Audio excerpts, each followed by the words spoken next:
What are we here for? What do you truly want? When change is not enough, what do you do?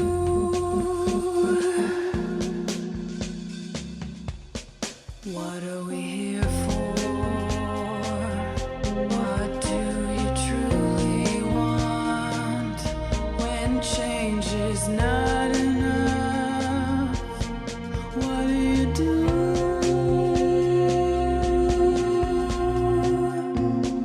Let's talk about it, the problems we face. Let's fight hatred, no time to waste.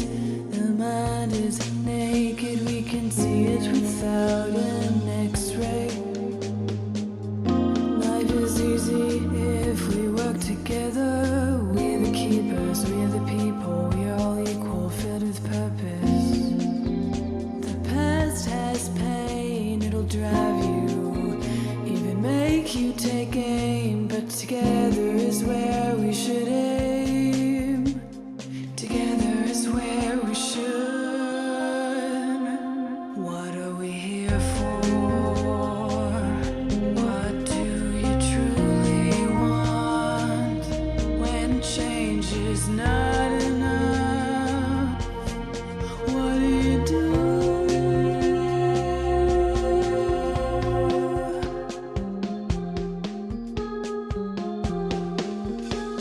Listen to the Be Forever Cool podcast. My name is Rex45. And MotoGP has just started this weekend. I got a little bit of feedback, but you guys can't hear it, but it's all good. We're going to have some fun tonight because I'm excited. The first round is Thailand. We got the guys in here to chop it up. We got this game we're playing, and we got scores to discuss and see where we're standing and stuff like that. I mean, for the most part, I think we can all agree that, I was right and I'm always right. But we got to hear the guys and let them, confirm how right I was or not and hear their sides of the story. My name is Rex45. I'm ready to get into this thing. TJ, man, welcome to the show, man. How you doing tonight, man? I'm doing good. I'm happy now, man. It's still cold up here. We should be melting the snow soon, hopefully in a couple weeks. But now that MotoGP is back, I'm excited and just got to soak it all in from all the classes. So I'm ready to chop it up. Nice, man. I'm excited too, man. And I was in Boston yesterday, so I gotta say I'm not excited about all the snow, but it's good to know that it's melting and going away and spring is around the corner. So I'm excited, man. And I can't wait to dive into the show. So we're going to keep it moving though. Lewis, man, welcome to the show. How you doing tonight, man? Doing good here. And once again, one of the crappiest hotels you can find, but that's Daytona. That's bike week. That's the way it works.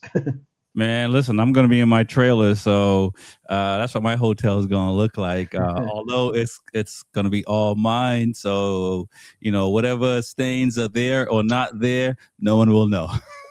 I do not want to turn a black light in here because I'll end up sleeping outside in the sidewalk. So I'm just gonna wrap myself in some towels that I brought and try not to really touch anything in this room. We're going to talk about that travel because it does get a little sketchy sometimes, man. Yeah, I know you're ready to jump into the MotoGP talk, but it does feel good to have MotoGP back, right?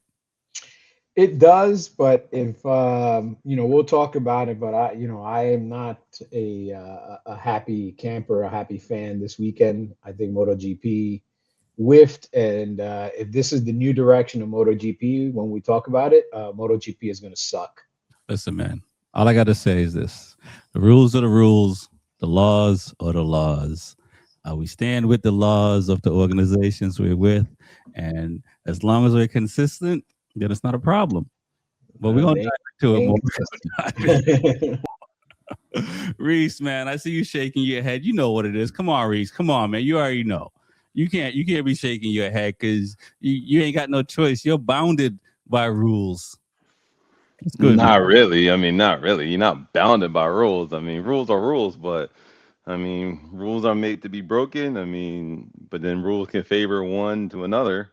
I mean, I agree, man. If this is something that they're going to say, I mean, like, oh God, we're in trouble. Yeah, yeah. We're gonna dive into it because we've seen other leagues clean things up, for lack of a better word. And again, as long as we're consistent, I think it's okay. And that's it. And we'll see as the season go, and we'll touch into it. But I think Mark knows the rules, and I think the issue with Mark is just let me know sooner so I got a chance. But we'll dive into it. How you doing, man? I see you got them guns out. What's going on, man? You going to the gun show? Nah, I just left the gym to get here to get to this show. I wish. Ain't no guns here. But Come everything good on. over here. Just sitting there and back Sun's up, home guns and out. No, head over there to meet Lewis in Daytona. no doubt. I'm gonna catch up with you guys there too as well. In a few days. All right, fellas, man. I mean, I know a lot of other people lose their ish over when other sports are coming around, but us gasoline guys, two-wheel guys, horsepower guys, is nothing like MotoGP. And I think this round might be the first round in a long time that I can say I was right. I'm just saying. What's going on, fellas? What are your thoughts of the overall weekend? Outside of the crashes, and I guess the biggest thing is the sprint race and the penalty on Marquez. So let's talk about how you guys feel about the penalties. You agree, disagree, why not, and also is it was it worth the wait? Start with TJ. It was definitely worth the wait. As far as that penalty, I mean, we can go back to, Rossi days. Like, those things got to slide. They fight all the way to the end. I think Mark deserved that victory. I mean, even after his victory lap, he rode past the stewards and gave him a little clap just to see like the direction where this is going. I mean, Mark always has something up his sleeve, so yeah, he's gonna have something ready for the next race if this something like this occurs again. But I think he deserves that victory. I don't think they should let him drop a position. I mean, they did notify him a little late. It was like the last lap, so I mean, it's just it was a clean racing move. I think Pedro Acosta just kind of reacted a little All extra, I right, would all right. say. So let me correct you there, and the other two gentlemen that are going to come up after you.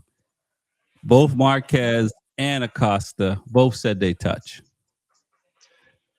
I mean, yeah, but they were all in line. I mean, he showed him the tire. Mark was ahead of him slightly. They wanted to get to that finish line. So I mean, it's a tough decision, but like it's like you were mentioning, if, as long as they're consistent, you know, then hopefully it'll be better. But I don't know. It was kind of sketchy now.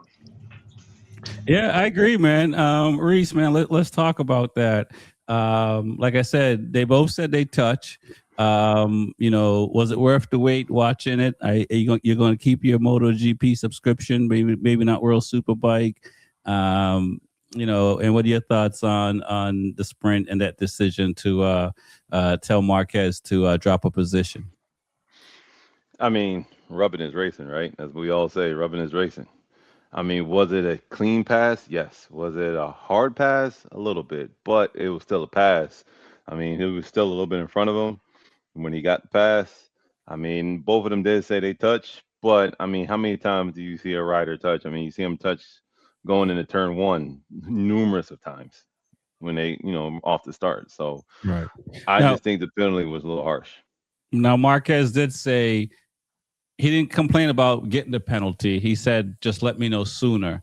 It would come to a decision quicker because if I had to drop a position, not on the last lap, I can't win a race on the last lap. If it happened closer, I forget if it was the fourth corner or fifth corner, but it sounds like there was at least 6 corners they could have made a decision where if they said drop a position, he probably could have dropped a position and still got back in the race. So it didn't seem like he was saying, hey, this is a weird rule. It's just saying, hey, make a decision sooner. So is this where MotoGP is going, where we see it in basketball, we see it in football, we're allowing these guys to shoot the shot, catch the balls, finish the corner? I mean, Mark is never going to complain about a penalty. I mean, he's going to take it in stride and take it on the chin, and he's 100% right. I mean, you saw the pass, so you could have let him know sooner, so he can actually drop and get regain or fight for the position back again, instead of waiting till the very end and say, "Oh, you got to drop a position. Now it's too late. I have no chance. I just got to finish it out," or gain enough gap to where it doesn't hurt. But I mean, is it something we're going in? I truly hope not. I hope not. And if it is, I mean, we're in trouble. Listen, man, all I gotta say is 2015 come to mind. Argentina, Rossi and Marquez. I mean, Rubbin is racing. We're at a different time now in 2026. Lewis, man, you're the numbers guys. It was an incident, and they are rules. If a guy, like I said in our comment section, if a guy in a polo shirt in an air-conditioned room that's not on the track is going to decide the outcome of a race, I'm not going to watch this shit anymore. Because rubbing is racing. We all agree upon that. There's always going to be contact. We've said multiple times on this podcast and other places, it's getting very difficult for these bikes to pass because of all the aero and everything else. Unfortunately, passing and doing these lunges, as long as they're controlled lunges, these lunges are the only way to pass. You're not going to out horsepower anybody anymore. Unless you come off the corner and you're on somebody's rear tire, you can get in their slipstream. You still need to pass them on the brakes. You're not just going to out motor somebody. Right. And, was it a hard pass? It was a hard pass. But you know what? You know what was a harder pass? Alex Marquez into Digia. And they didn't make Alex Marquez drop. And that happened pretty early in the race. So if you're going to make these decisions, you need to make these decisions immediately. I was going to say, they might have implemented these rules for Morbidelli and never think that it would have been Acosta and Marquez. And again, I understand the rules, but there comes a certain point in the race where you need to adjust your thinking. Because right now we've got the rule that if on the last lap, the rider goes off the track, even a little bit, even a something hair off the track, and you hit the paint outside of the track, you automatically have to drop a spot. So if I'm in first place by 15 seconds, and I just take one corner and I had to change my line because maybe I lose the front because the tire's a little worn, and my front or rear tire touches the paint, just touches it, 15 seconds in front, I still have to drop a spot because I'm not in control of the bike. I've exceeded track limits, especially if they've already warned me about exceeding track limits before. But on the last lap, it's automatic. You have to drop a spot. Some of these rules are in there for a reason, but some of these rules need to have some flexibility. I don't want to see, again, some guy in a polo shirt that didn't put on a helmet, hasn't been sweating his balls off in 150,000 degree temperature, 10,000% humidity, has not been involved in the whole race, yet he determines the outcome of the race with a bullshit call that they come late at that. They could have told Mark many corners before, this is what we decided, we're going to do this. But they wait until a point when they inform Mark, when Mark really can't even let Acosta pass him and then pass him again to try to gain the lead. Well, so that's what Mark did in the last corner. He let Acosta pass him in hopes to get a drive and outmotor the KTM to the line. Right. Because that was the only position that, and the only time he had to do it. So again, Simon Crafar, nice guy, everything else, he's not racing. Well, he used to race, and he's won. But he's not racing now. And he's a good guy. He's not. Yeah, he's that guy right now. As the steward, he should know when and when not to implement a rule. Right. Let's like Marquez did not argue about the penalty.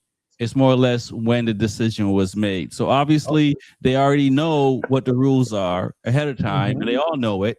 And so he wasn't sitting here saying it's a bad rule. So we have to go with what Marquez says. As fans, we don't like it, right? Because we Okay, want so let's say what Acosta said then. What did Acosta say? Acosta said, I don't feel like a winner today. Yeah, no doubt. Of course, because that's what you're gonna say. But he's gonna get the winner's check. But has he won his first MotoGP race? Yeah, he won his first MotoGP race with a giant asterisk next to it. Mm-hmm. I completely understand. Lewis, you're frozen for some reason, but we can hear your audio just perfectly fine. There you go. You're good to go now. No, I completely agree. But again, I'm on you guys' side as far as everything, but we have to keep in mind, let's see if they be consistent, because last year they was not consistent at all. It seemed like Morbidelli was the one that got all the penalties and no one else did. But even this weekend they weren't consistent, because Alex Marquez did the same exact thing to Dan Antonio, and he didn't get penalized, and he ran his ass into the third row of the stadium.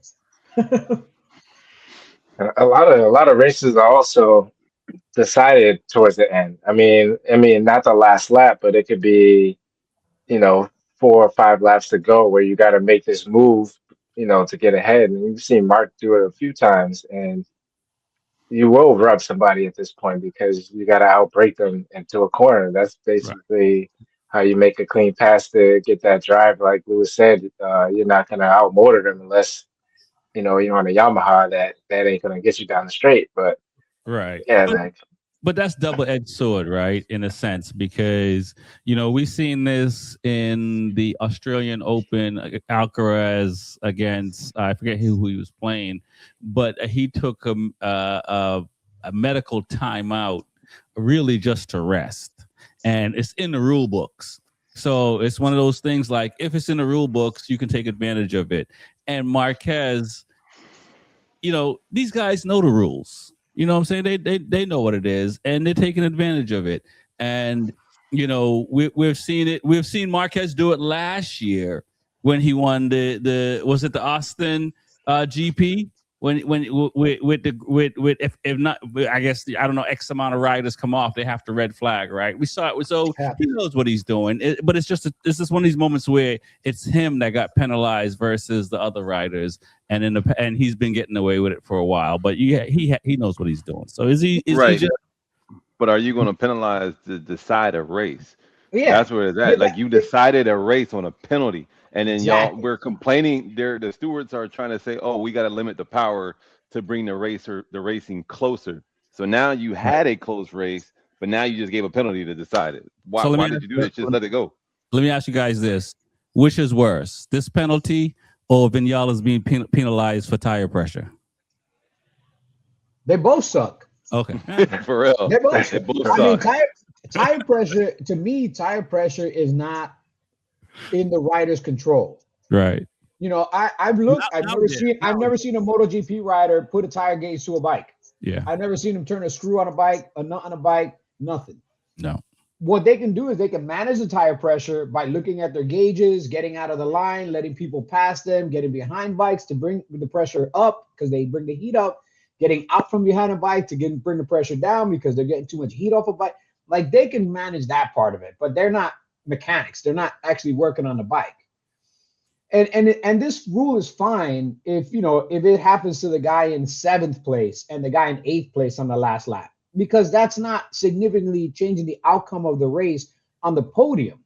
But to drop a guy from 1st place to 2nd, not give him enough warning to be smart enough, because Marquez is smart enough to know if I get this penalty now, I'm going to let Acosta pass me here, and then I have an opportunity to pass him back, and we kind of can keep this battle going.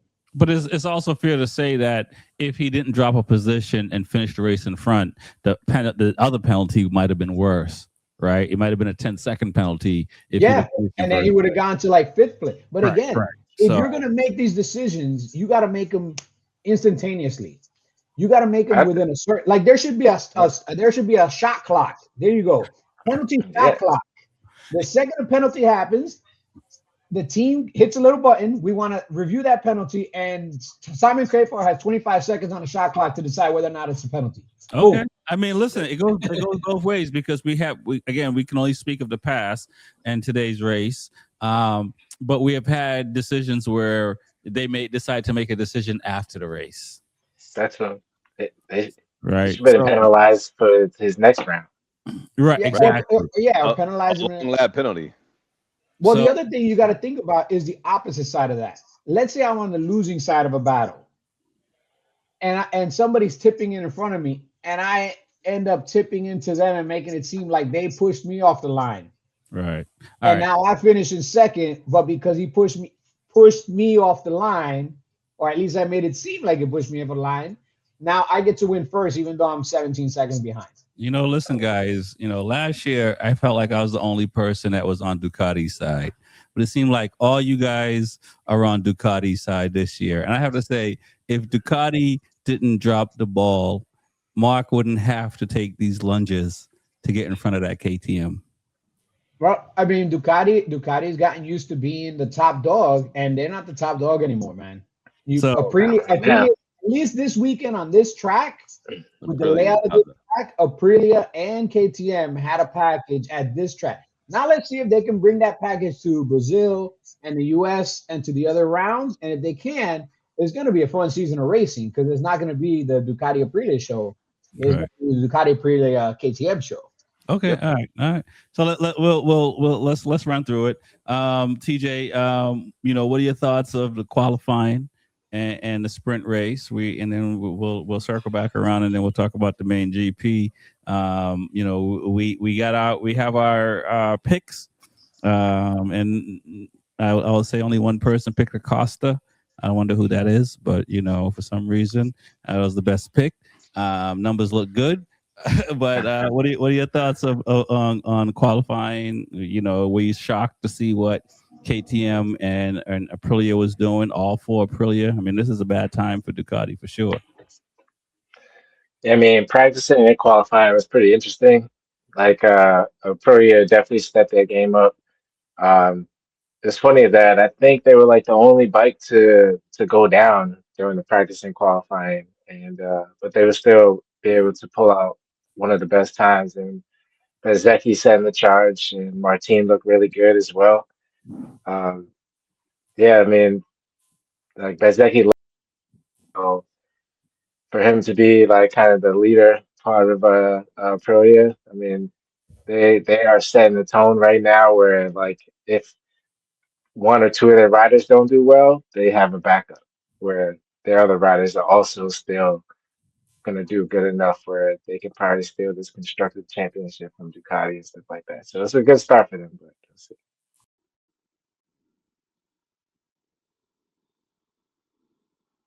And what you guys are doing? Here we go. Say it again. Oh, sorry, I was asking Reese. I don't know if you heard me. Oh, no. No. What are your thoughts? My thoughts on this. I mean, it was a good qualifying was good. You know what I mean? It was real good. Aprilia is taking it. They look really good. I mean, even though they did have some mishaps in the qualifying and practice, but they look real good. I mean, they look strong. So did KTM look a little strong there.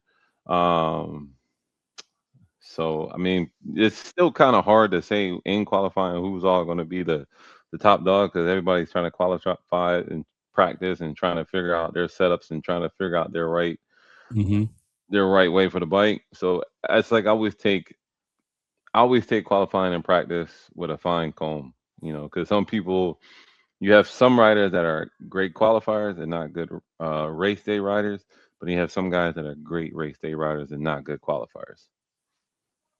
Yeah, I can see that. I mean, I was definitely rooting for Bez and what he could do.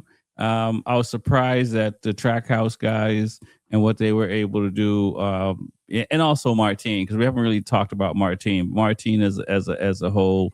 You look at Bez in the sprint race. He had the speed and crash out.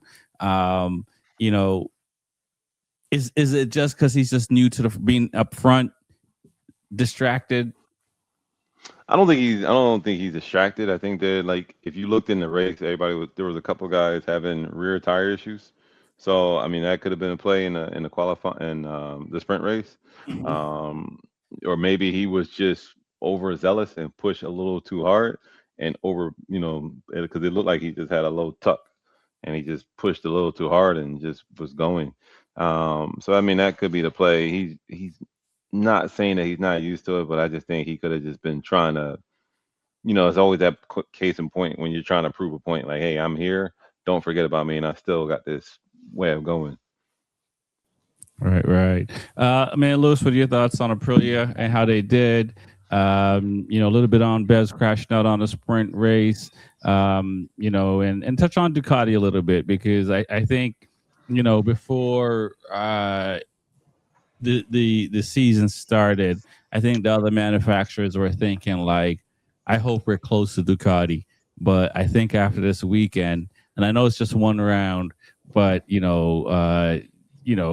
you're everyone but Yamaha, you kind of have been like, we got something. No, Aprilia picked up where they left off last year. I mean, last year they were on Ducati's ass. Like Bezzecchi finished super strong. He won a lot of races. Fernandez even won a race, first race for the Trackhouse team. But they finished last year strong considering all the situations they had, the turmoil that they had with Martin, not having a true second factory guy riding alongside Bez. This is probably one of the reasons Aprilia signed Bez so quickly is whatever Bez did with the Aprilia team last year to develop the bike on his own, and whatever the Aprilia team and engineers did, they went in the right direction last year. They finished the year super strong, and this year they picked up the ball right where they left off, if not a few steps further ahead. Because seeing how they were riding this past weekend, even during the testing, like they've been consistently at the front, and it's not just Bez. Aguro's right there. Fernandez is right there. Like Right. Everybody on Aprilia is right there. Even Martin coming back from injury and hasn't been riding, he's right there. So the package that Aprilia has put together, I really think has either caught or exceeded the Ducati in certain areas, and now it's on par or even might be a little bit above where the Ducati is at. Because if you look at this weekend, Ducati wasn't in a great situation. Alex Marquez had his issues. Marc Marquez had his issues. Pecco Bagnaia is already in midseason form, finishing in 9th place, like right where he belongs. So the factory team, half of the factory team is not doing well. Fermin Aldeguer is hurt, so he's not there. So this past weekend is probably a weekend that Ducati wants to put behind them as quickly as possible, move on to Brazil, and hopefully, start putting the pieces together. I don't think Ducati has fallen that far off. I think they had a really off weekend. They had some weird things happen.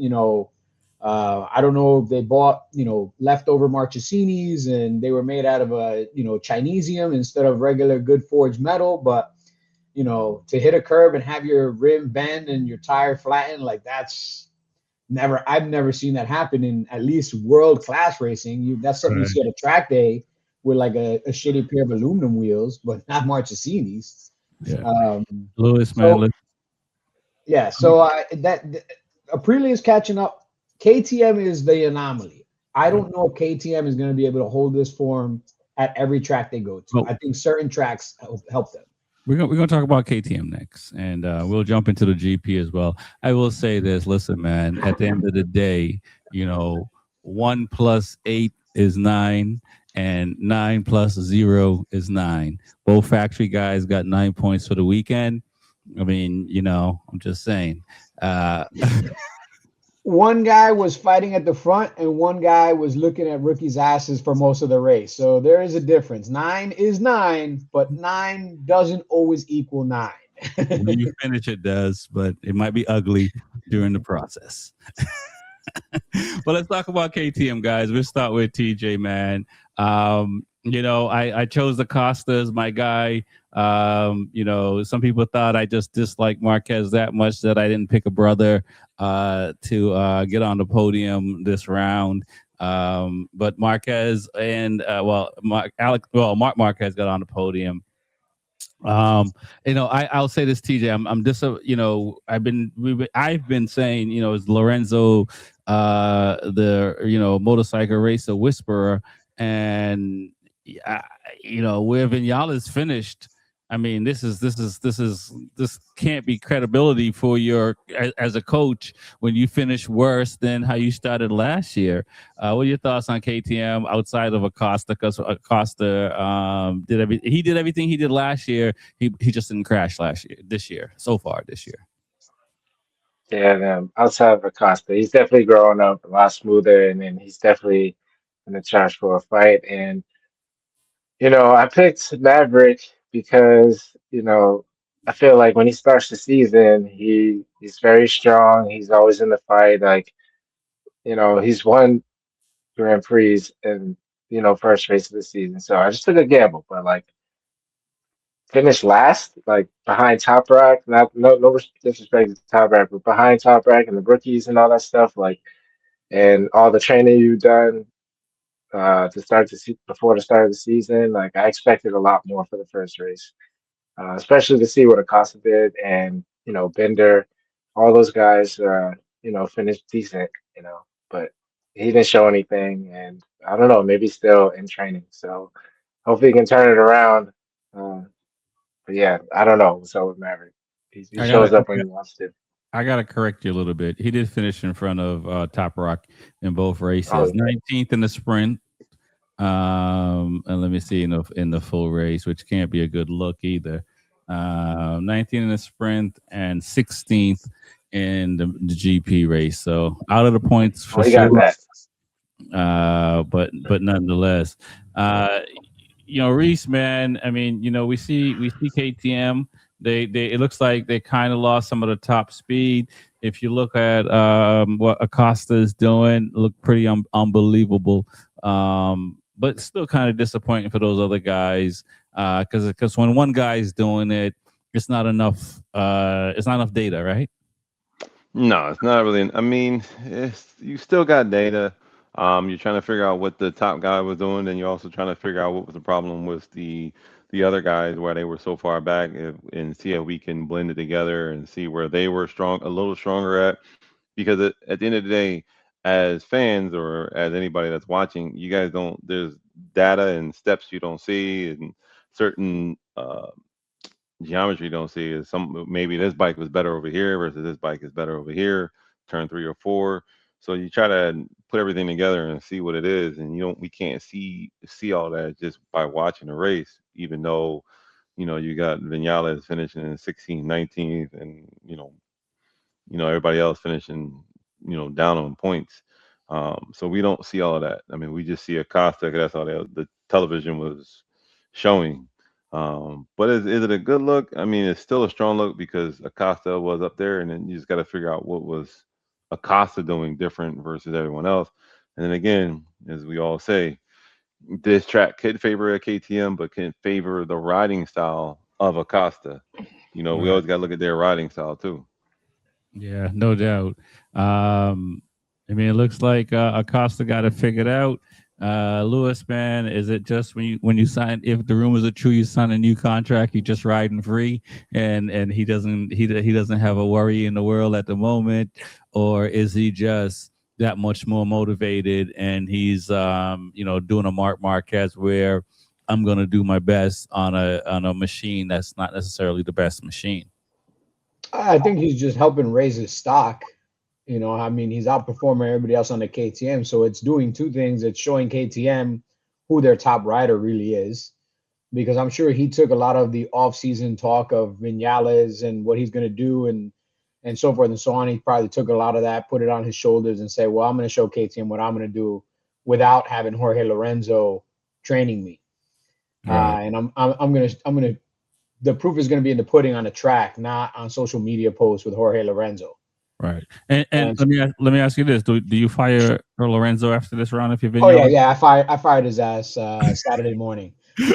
I mean, this does not help sell the Jorge Lorenzo school of racing very well. So hopefully they can turn it around, because I mean, if I hired Jorge Lorenzo and we did we did a weekend because Jorge Lorenzo and Jorge Lorenzo and Vinales put out a video before the weekend saying that we're gonna see after this weekend if I'm fired. It's like, you might be fired, bro. Yeah.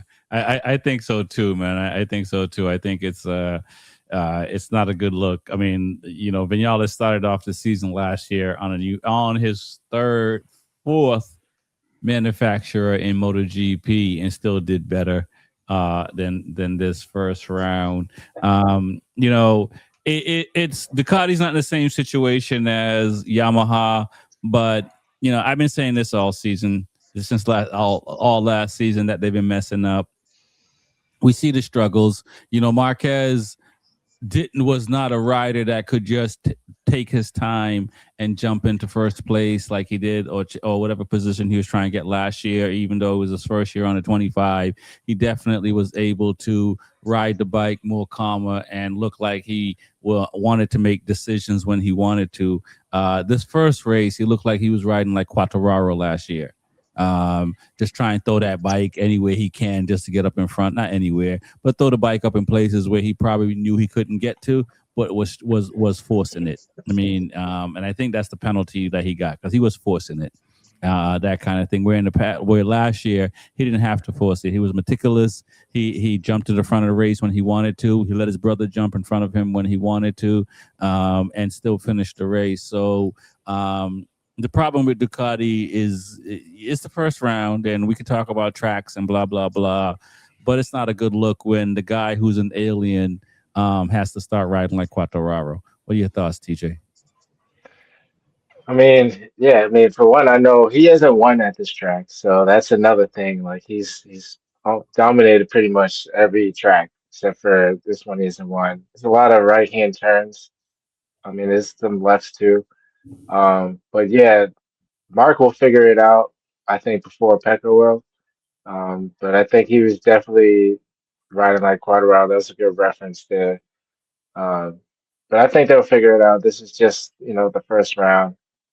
Gigi and all those guys, I know got something up their sleeve always. So Right. I'm not worried about Ducati, but I'm sure Aprilia is definitely gonna be a good challenge for them, and they definitely gonna need Mark to help them. So I mean, listen, Reese, man. I mean, who's ducking the wrench when they get back in the paddock for this one, man? I mean, with Ducati, the blown tire, the jacked up rim. Who's ducking the wrench that Marquez is thrown at him? I don't know who's ducking the wrench. I mean, maybe your manufacturer that rim, that's the one duck. Whoever made that rim, that was a defective rim there. Just to hit a curb and bent that bad. In several places. Right, and he said he started feeling it, but he didn't. He just said he was taking it as it was sliding, and he was like, I just got to go for it. I'm used to it, so I got to go. But then it got worse and worse. So I mean, there's nothing the mechanics did wrong. Whoever made that wheel, that's who needs to duck. And like that's a problem there. But then we also got to look at it as, I mean, you guys were talking about Ducati, but you also got to look at it like this too. Mark's coming off an injury. Yep. So is his shoulder at 100%?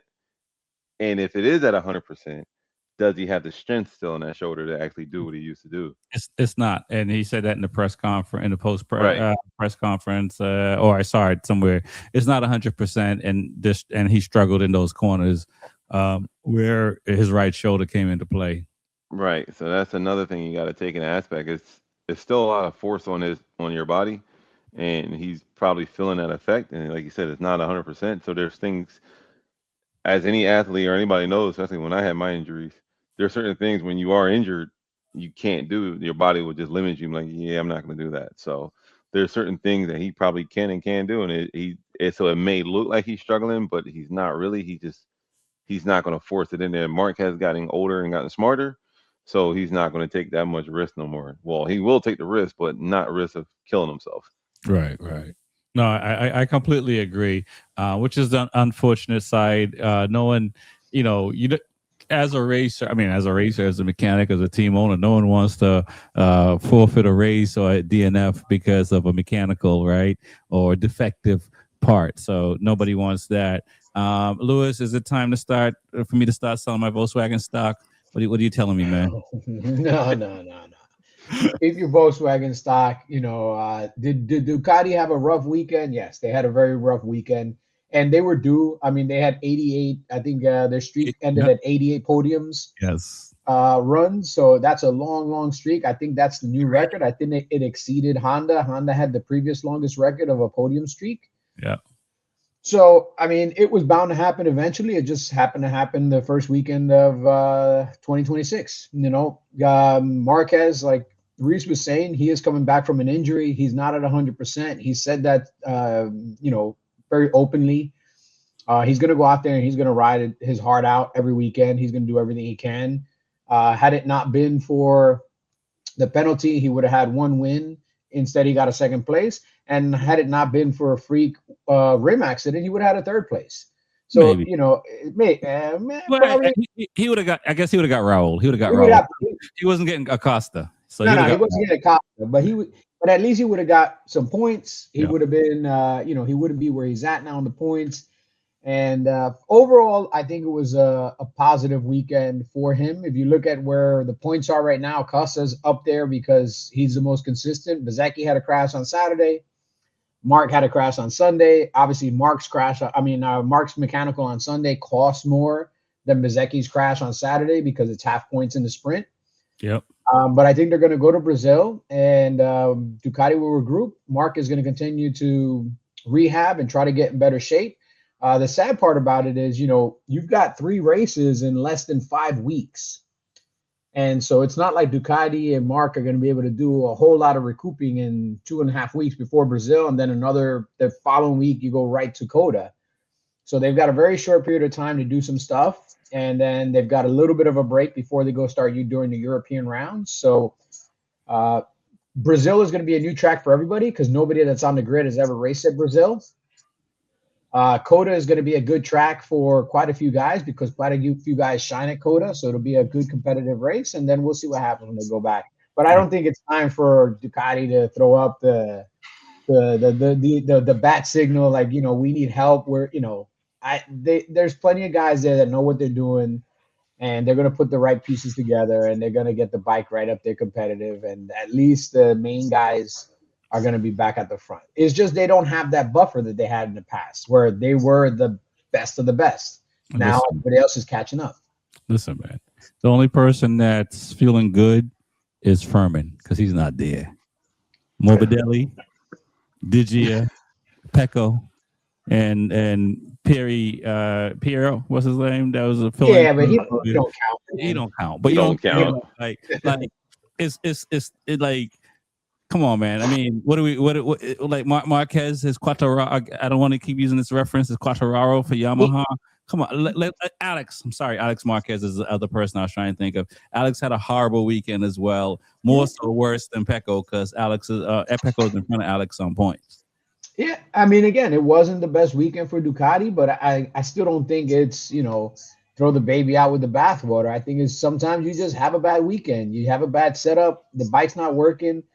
Before the next round, I wouldn't be surprised if they take some parts off of the 2024 bike and mix it with the 2025 bike and try to find something that works a little bit better. Yes, like they're not just going to sit back and, take this as like, oh, this is a new bar. They're going to try to push the bar again.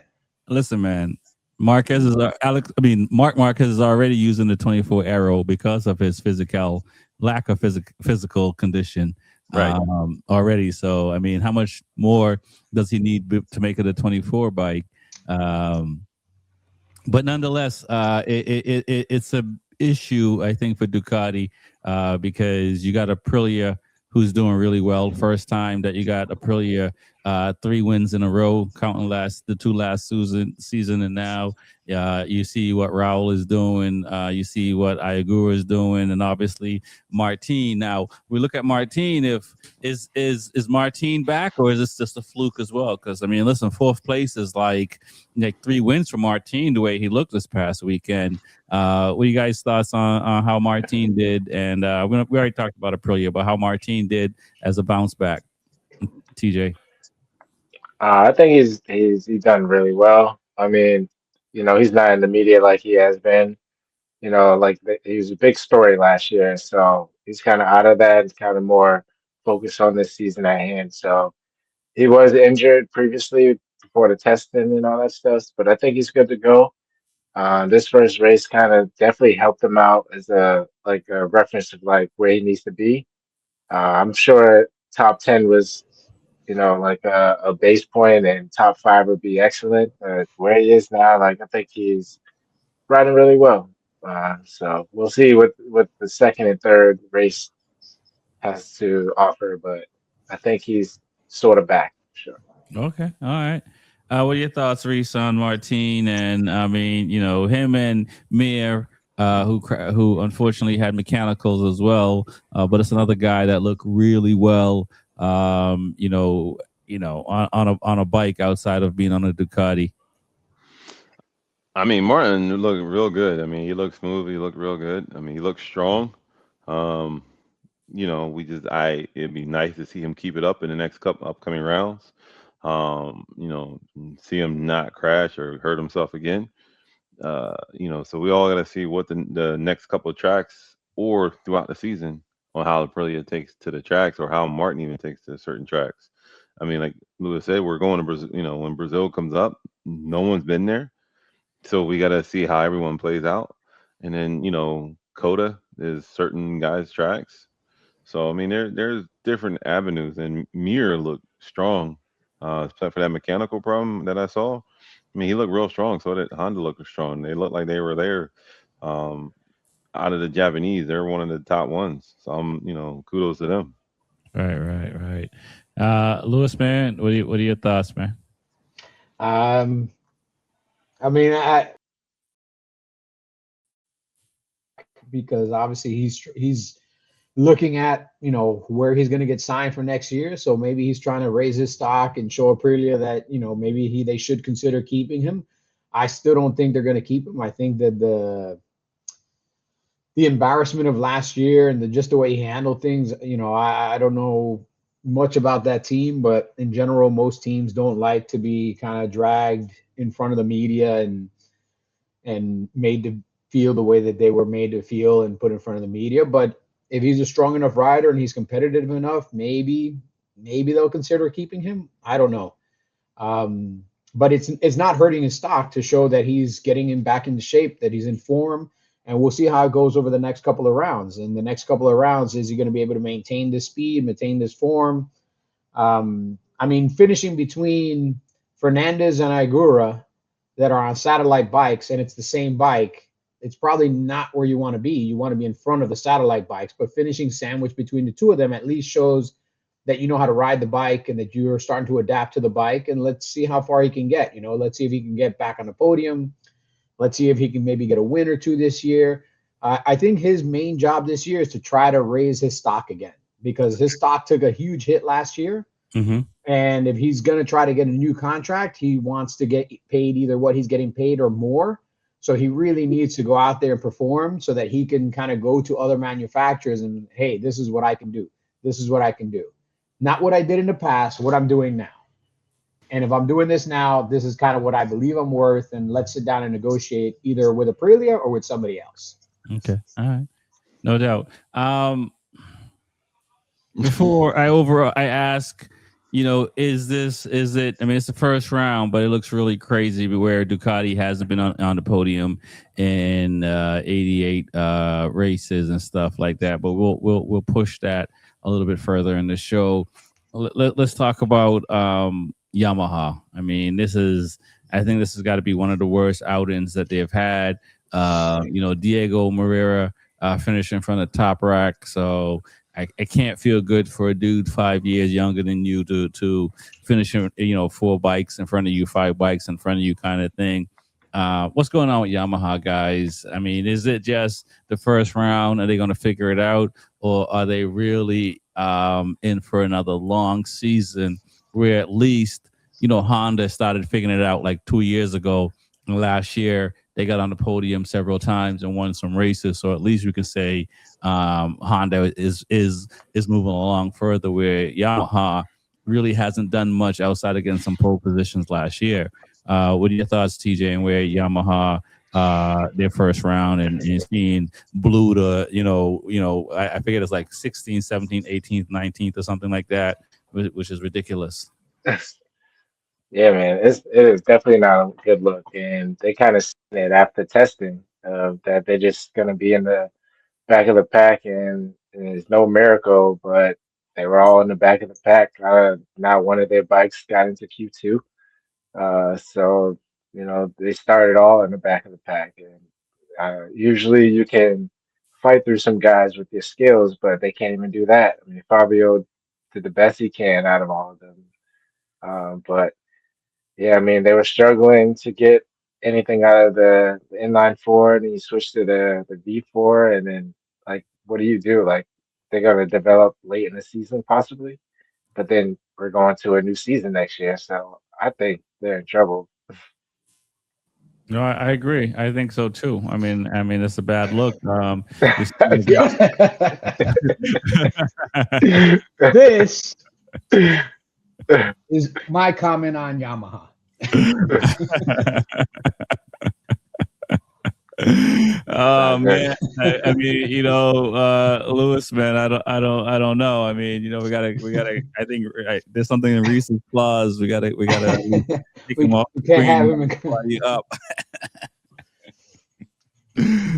What's good, man? I mean, it's like, I mean, the only person I feel bad for is Top Rack.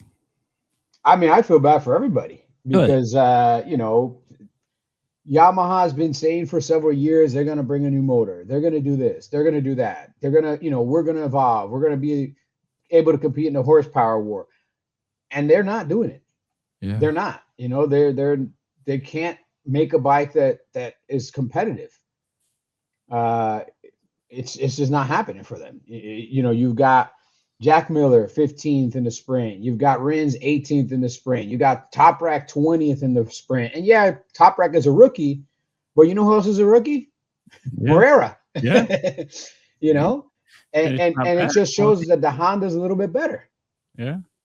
And then, and then Quartararo, I mean, this weekend, obviously, he had an issue and but even in the race itself, 17th place, Top Rack, 15th place, Rins, 18th place, Jack Miller. Yeah. Like Yamaha is the back marker now. Yeah. And I don't see them doing anything. I don't see this new V4 motor. I don't know what direction they went with it. I don't know what they did. I'm not one of their engineers, but whatever they did, it's wrong. It's not working, whether it's the motor, the package, the length of the bike. Dude, they need someone to come in there and right that ship. They need a really top-notch crew chief. They need to kind of get rid of some people. Like it's time to make a major shakeup at Yamaha because everything they're doing doesn't work. Say less, man. Say less. Reese, it's time for you to go to MotoGP. Yeah. I wish, man. Somebody needs to go in there and clean house, man. It's bad. It's time for you to throw some wrenches. Something needs to happen, man. It was a little embarrassing, man. To be on, I was a little hurt. It was a little embarrassing. I'm looking at the standings here, like Lewis said. I mean, 14th, 15th, 17th, 18th place for the Yamaha guys in the race, and I mean, you're sitting behind a rookie in 13th place. You're sitting behind Honda. You're sitting behind everybody. I mean, it was a little hurt. It was embarrassing. I mean, like Lewis even said, I mean, somebody that made that V4, some engineer, somebody that did it or whatever they did, they lost their way. They thought it was good, and it doesn't work. And I know from what I know from going over here and talking to like the guys in the corporate office, the Japanese guys are like they're old school, and they're like, if it ain't broke, don't fix it. And I always tell them, I told them a long time ago, I was like, yo, something's broke, fix this damn shit. Right. Something's broke. Because I mean, before Ducati was winning, they had a bike that was fast but couldn't turn. Before KTM was winning, they had a bike that was fast that couldn't turn. Honda had a bike that was fast that couldn't turn. So, like, how you not bring a bike that's fast that can't turn for Yamaha? I mean, they like at least be second in the speed trap. and they're not. It's not even second in the speed trap. They're still slow. The chassis sucks. And I mean, I was looking at something Quattraro said. He don't even think that they're going. That he was. They're not even going to have a new package until I think Le Mans or something, or Oh, even wow. after. Wow. Yeah. So he was like, maybe I was optimistic. Maybe I was too optimistic. So I mean, I feel bad for all four of them guys. I definitely feel bad for Top Rack for coming over and thinking things are going to be better, but I just feel bad for all the guys over there. Okay. Something's not right, and it needs to be fixed quick because it's embarrassing. No, it's embarrassing for Yamaha because of where they've been. Obviously, we've seen KTM and Aprilia go through that. We've seen Kawasaki and MotoGP go through that as well. Ducati was at the back of the pile as well and stuff like that. But for when you think about MotoGP, you think of Yamaha, you think of Honda, right? You do think of Suzuki, the early days and stuff like that. But for where they are right now, and for them to let as much time has lapsed and not start to move forward. I mean, and I'm a fan of V4 engines, right? So I'm not gonna sit here and say it's the V4 engine, but like this can't be a good look. And I mean, if you're Quattararo, if Honda's offering you a seat, you're gonna take it. I mean, hell, if I was Quattararo, I'll be going to Grassini at this point. You got a better shot. I mean, they'd have been better off just buying this old Suzuki packet, like Lewis said a while ago, buying that old Suzuki motor and use that as a platform. You'd have Yeah. been better off buying that thing. Yeah. You know what I mean? So that's pretty tough. Let's talk about Honda before we look at the points and get out of here, guys. I think, Luca, I was hoping Luca Marini had a better outing than he did. Mia had a really good outing, had mechanical. What are your thoughts on Honda, where they're at? It seems like KTM is sitting here saying we're gonna be number 3. TJ. I mean, I think Honda's stepping it up for sure. I feel like they were going to improve pretty fast. I'm just hoping Mir does not start with this, DNFs. I mean, obviously this wasn't his fault. I mean, he always seemed like he has that bad luck behind him. So like, he's doing really well. Luca Marini, I feel is definitely going to do a lot better. I mean, he started okay. I think he finished with 10th in the sprint and a little better in the GP, and hopefully a little better from Zarco. But Honda is it going in the right direction. Uh, for them to get past KTM, I think it's possible, but on the KTM side, Bastianini is gonna have to step up and help Acosta and hopefully Maverick. But I think Honda is going in the right direction. Mir is very smooth, and hopefully he can just get more finishes. Okay. I agree. I hope it gets better. What are your thoughts, Reese, on where Honda's at? Diego Moreira. I mean, this guy spent a couple of years in Moto 2. I mean, I know that Acosta has a better record than he has looking at Moto 3 and Moto 2 and stuff like that. But the guy doesn't look that slow for a rookie in MotoGP for his first round. What are your thoughts, Reese? No, I mean, looking here, I mean, he finished 13th in the race, and he finished 13th again in the sprint.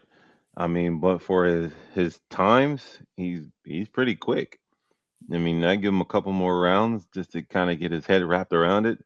It's a little bit different ball game stepping up from the Moto 2 to the GP round. So I give him a little bit more time, and I think he'll be right there in the mix and be someone to be talking about coming down the line. So I mean, I definitely give the kids his flowers.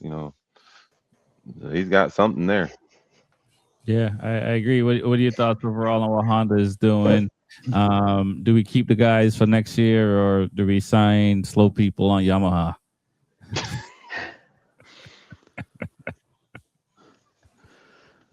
I gotta hear Lewis's. I mean, Moreira outperformed the entire Yamaha squad. He in both races, in the sprint and in the race, he came out in front of all 4 Yamahas. Yeah. So as Yamaha, that's another punch in the eye. Is this kid who's only been racing this bike about a week and a half outperformed all four of our riders? So that's two things. One, kid has talent. Two, Honda is way ahead of us because this kid that literally just started last week outperformed our entire team in both races, the sprint Right. and the full race. And you know, 3-time world superbike champion and 1-time MotoGP Was champion. Yep. I mean, well, we said a couple of weeks back, Top Rack is not going to come into MotoGP and set the world on fire, especially not on the Yamaha, and especially it's going to take them time to adapt to the bikes, the electronics, and more than anything else, the tires. You know, these tires aren't working for him, and he's even said it that when he was behind Jack Miller into practice, as he was following him and he was seeing what Jack Miller was doing, you know, he's trying to adapt his riding style to maximize what the tires can do because he didn't think the tires could do what needs to be done. Like he's starting to understand. Even in the one race, he got to the end of the front straight and he was worried that his brakes weren't hot enough to actually stop the bike. So you know, it's a huge learning curve Right. when you're coming from a super bike that has, you know, steel rotors to a MotoGP bike. But let me ask this though. I mean, Diego Moreira is coming from a Triumph engine Moto 2 Calyx, right? I mean, are you trying to say the Yeah, Moto 2 bike is more complicated than a World Superbike? I think the Moto 2 bike makes adaptation to the Moto B bike better than adaptation from a World Super bike to a Moto GP bike Oh, because you're kind of being groomed into what Moto GP bikes are by being in Moto 3 and Moto 2. right. And you're in the paddock all the time, so you also have access to the Moto GP riders. Like Moreira has a really good relationship, it seems, with Alex Marquez and Mark Marquez and several other Spanish riders. Right. Yep. Whereas if you come from the World Superbike paddock, you know, nobody there is using carbon fiber disc brakes. Nobody there is using ride height devices. Nobody's using this. Nobody's using that. You know, it looks like a bike. It sounds like a bike, but it's a much different animal than a super bike. Hmm. Definitely.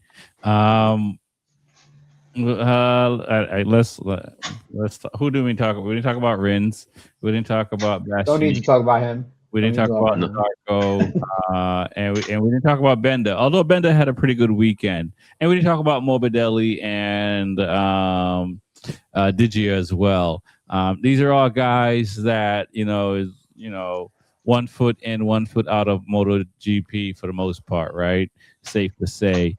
What do these guys need to do for the next round? I mean, Win. Morbidelli finished eighth. Digia finished sixth, so I think Digia out of all of them is doing the best.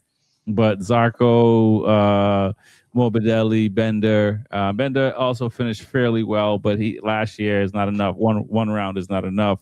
I mean, as simple as win, but like, is it take the team out to dinner, take the team out to a poker game, play, we going swimming together, like. What do these guys got to do to ensure that they have the best outcome to keep themselves into MotoGP? One word: consistency.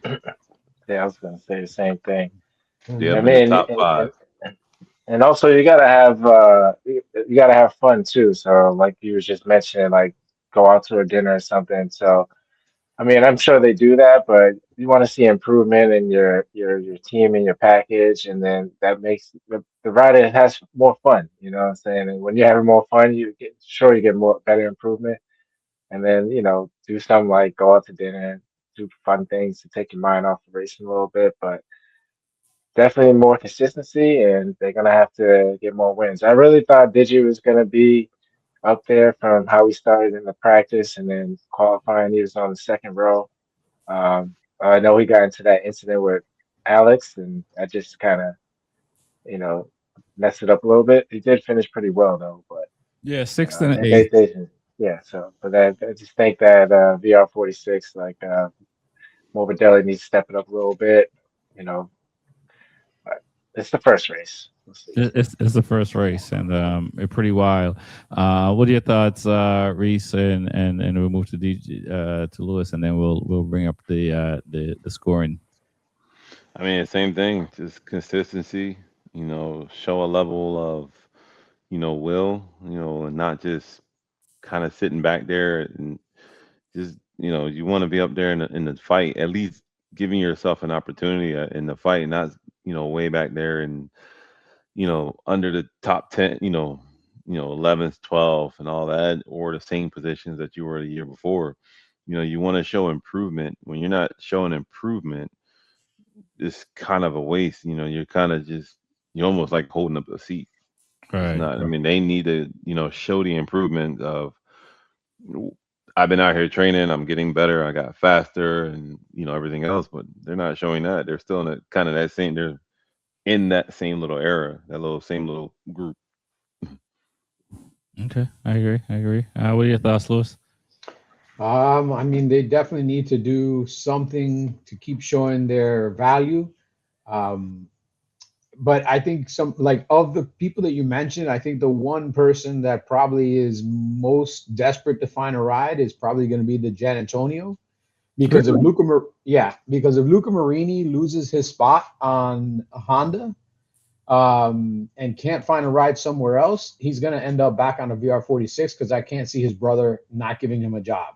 Okay. And the Well, VR46 Academy, and the Gian Antonio's not.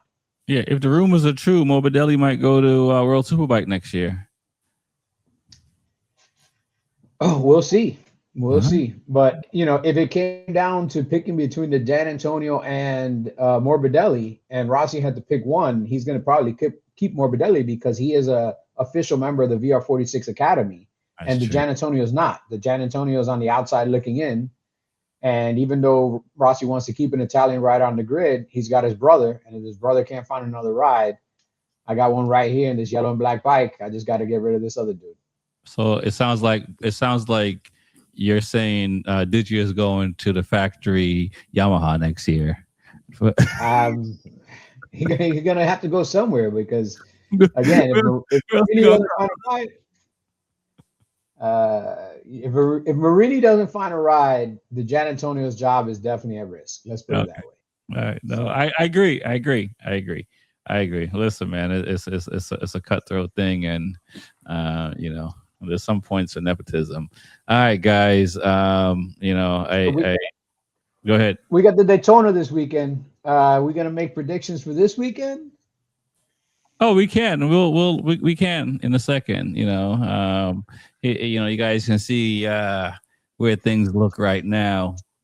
Boo. It's round one. Sorry. Boo. I'm just saying. So it's we got a little bit of time, so we got a few weeks, so we don't have to pick. So it'll give you some guys some time to do some research and see if you guys. I don't like to talk trash, so I'll leave it there. It's only round one. It's a little early to start talking the trash. I can't start unraveling the wire around the champagne bottle. Not yet, man. Nah. No you ain't up by that much on me. No, I'm not. That's like Pedro thinking he gonna win the championship already. Man, hold on. Hasn't really won a race. Technically, hasn't won a race yet.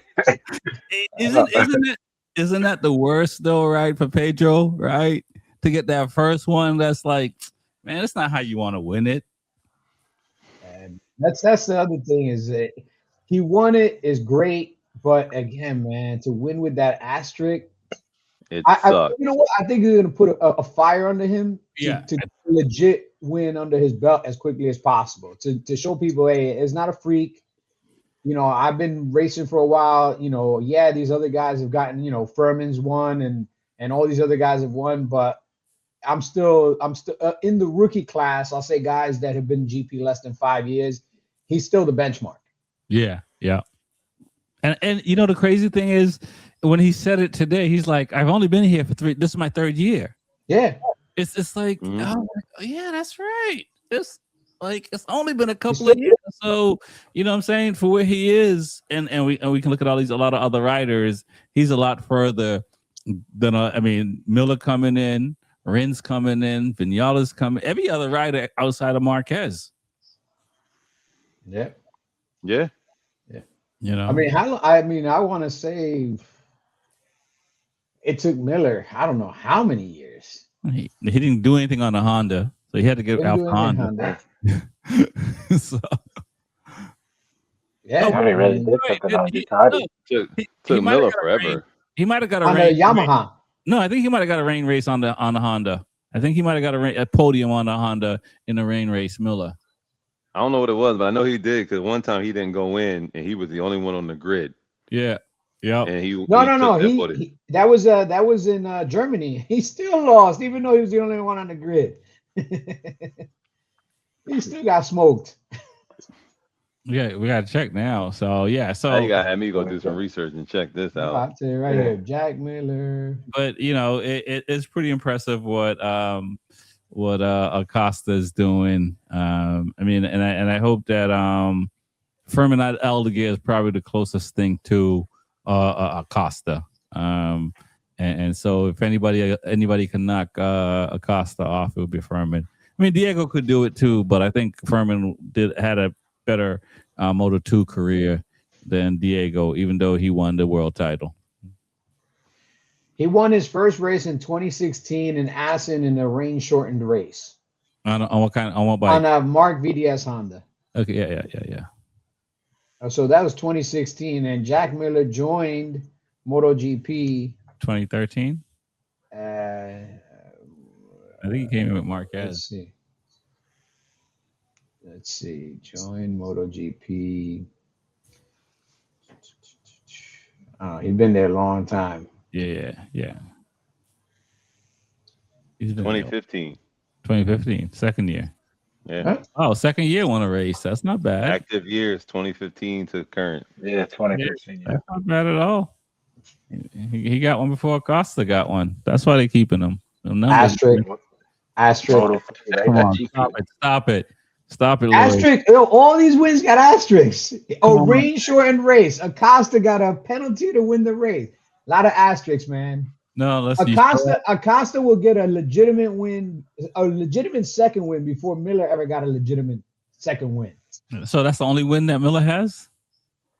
I think he's got maybe like 6. Okay, so he got a legitimate one after that. But I know what you mean, though. Not like, But we're not gonna do that. We'll leave that for the other shows, man. We'll let them do all that. A win is a win. And you show up, you hit a home run. It is what it is. I don't care what you took before you got here. All right, so he's got 4 MotoGP wins in his illustrious 11-year career to this point. Listen, man, that's more than me. That shit's on the Ducati. 4 MotoGP wins and 6 Moto3 wins. Yeah, and he skipped Moto2, right? He did skip Moto2, right? So yeah. He left Ducati. That's like Kevin Garnett. You know what I'm saying? And Kevin didn't win until he came to the Celtics, so you know how that goes. But no, that I don't know if I guess we did see that with Darren Bender skipping Moto2 and going and coming straight from MotoGP, and it didn't work out for him, and it barely worked out for Jack. But I think Jack would probably say he had an amazing career, but if he probably stayed in Moto2 1 year, 2 year, and came to MotoGP, he might have learned a couple of things and probably would have gotten a better seat than he got when he first came into MotoGP as well. Mm-hmm. So Darren Bender is with us. Yes, and then I was gonna say Jack Miller won the Tuck thing with Top Rack. So they got a win this past weekend. Oh, did you see that? That three wheel Yeah. car, whatever they were. Yeah. I'm sitting here like, bro, y'all ain't got any gloves on or helmet, and y'all are doing. I didn't know what was going on, but yeah. I was just like, man, that looked kind of dangerous, but whatevs. We'll take it. All right, so let's do some predictions for Daytona 200. I'll see you guys there. I think on Wednesday or Thursday. I have no idea. I don't even know who to pick. So, who has their first 1, 2, 3, or what 3 riders are they picking? That'd be Lewis. I got to see a list, but Oh, come on. I mean, Brandon Posh, I'm sure he's going to be out there, possibly. Yeah. Posh gonna be out there. He's always the front runner. You Peter know, Hickman. You gonna go do Peter Hickman? I mean, I don't know if my guy Josh Herron's running it, but he's He's won He the is. running. past He's Oh, is he running. running He's it? running. He's Okay. running. 3 years. So, and then hopefully Escalante cannot run out of gas. Maybe he can possibly finish too. I mean, like past two Daytona 200s, he ran out of gas and had to push to the finish line. But Uh, I haven't seen a list, but that would be my three right there. okay. All right. I'll go Hickman.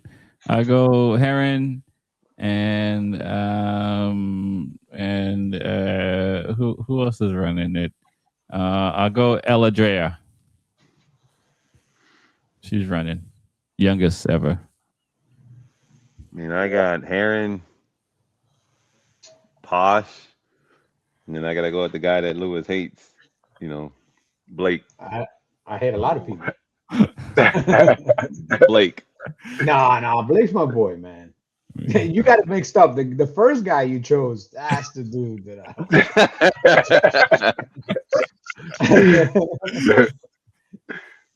We're gonna have to do a meet and greet and have a mediation. No, I actually saw him. I saw him yesterday at Who? at an Orange Cat event. Who? Josh? Heron. Yeah. Oh God. Mhm. See you guys. You nodded at each other. Say what up. Nah. No. Lewis hates that man. He don't know me. I don't know him, and I'm cool with that. Okay. All right. All right. Um, I'll leave it at that. for the hooligans race, hooligans race is going to be interesting, man. Yeah, we just talking about the super sport, man. Oh, just a super sport. All right, so just a super sport. I'm gonna put some money behind. I mean, Escalante, just because I really want to see Escalante win. He's been super competitive the last couple of years, and he just hasn't been able to. He just hasn't been able to time that goddamn gas stop at the right time. Last year, like Tyler Scott had a good run going until somebody nudged him into the grass. Racing incident, Okay. whatever. So I'm gonna say Escalante probably first. I'm gonna go with my boy Demario. All right. I think Forgot even though about he's a Demario. rookie, Demario knows how to ride, man. And people are gonna be surprised. I think he's gonna show people pretty quickly how quickly he adapts to that super sport. So I'm gonna go with Demario and then Blake. All right. That would be my perfect top three. It would be Escalante, Demario, and Blake. And Blake and Escalante, I mean Blake and Demario, 2 and 3, 3 and 2, doesn't matter. Like those are the three guys I would like to see on the podium.